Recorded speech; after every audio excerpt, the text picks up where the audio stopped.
Now, I'm sure I'm dating myself, but how many of you remember the movie The Karate Kid? Now, it has to be the original one from the 80s, where the young boy goes to the old master and says, "Teach me how to fight." The old master says, "Okay, first thing I want you to do is wax the cars. But when you do it, it's got to be done exactly like this. Wax on, wax off. Wax on, wax off." So the boy waxes all the cars, does it just as instructed, and then the old man says, "Now I want you to sand the floors and paint the fence." And after weeks of this, the boy is understandably angry and frustrated, and there's the great scene where he threatens to quit, and the old man throws the first punch, and the boy instinctively blocks it with wax on, and the second with wax off, and then sand the floor and paint the fence. And he realizes what he'd been doing all those weeks was learning karate moves. Now, why didn't the old man tell him what he was doing and spared all the anger and frustration? Because he knew if he had, the boy would have brought everything he thought he knew about karate and mucked it all up. So the real purpose, learning karate moves, was the task within the task that the boy didn't even know he was doing. Now, what are we really doing? What are we learning as we perform the tasks of our daily lives? It's just the same. Real meaning, real purpose is the task within the task. It's not about what we accomplish here. It's what we learn about ourselves in relationship to each other, to everything, including ultimate reality, which many of us call God.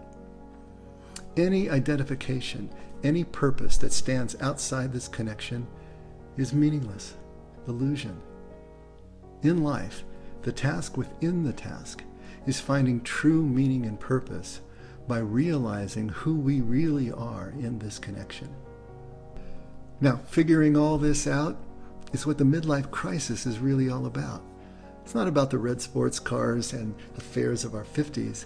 It's a call to true meaning, purpose, and identity in our 30s. It's a call to the second half of life, a move from the external and material tasks of the first half.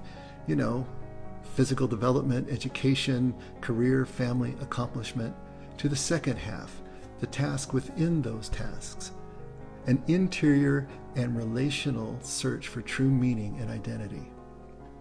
Answering this midlife call focuses us inward, not to neglect the first half of life tasks, but to balance them in awareness.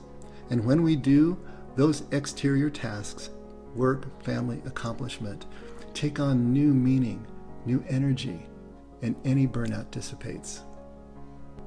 Now, how do we do this? Well, this is where contemplative practice comes in. Approaching life and reality experientially and not intellectually. Not just thinking about it, but actually being present.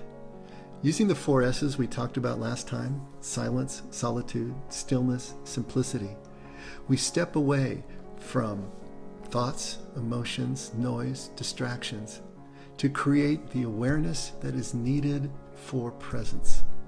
The presence that is needed to simply be able to see what's right in front of us and not the illusions of our egoic mind. Now, how do we do that? There are many techniques regarding meditation and mindfulness that we already think we know, so we're going to have to be more specific. There are many different types of meditation.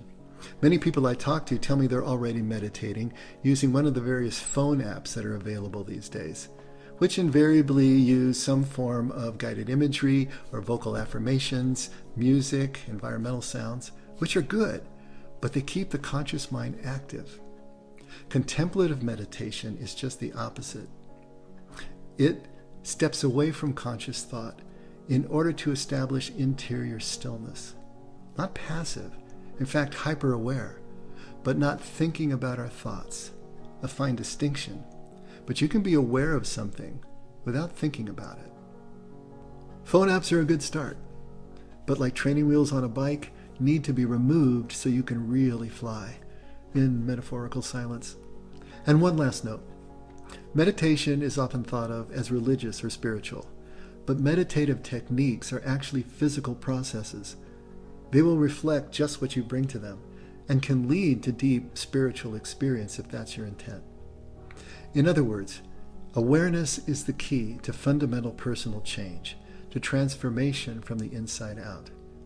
And the contemplative practice of the 4 S's creates the ideal circumstances, the soil for that awareness to grow. And in that awareness of the task within the task, of balancing the two, we find our true meaning, purpose, and identity. Now, we're going to be talking more about the specifics of contemplative meditation and mindfulness in the next video. But if you're ready to dig in now, you can call, text, message, reply. The details are attached to this video. Let's find out what's possible when we keep showing up to simply wax on and wax off the task within the task.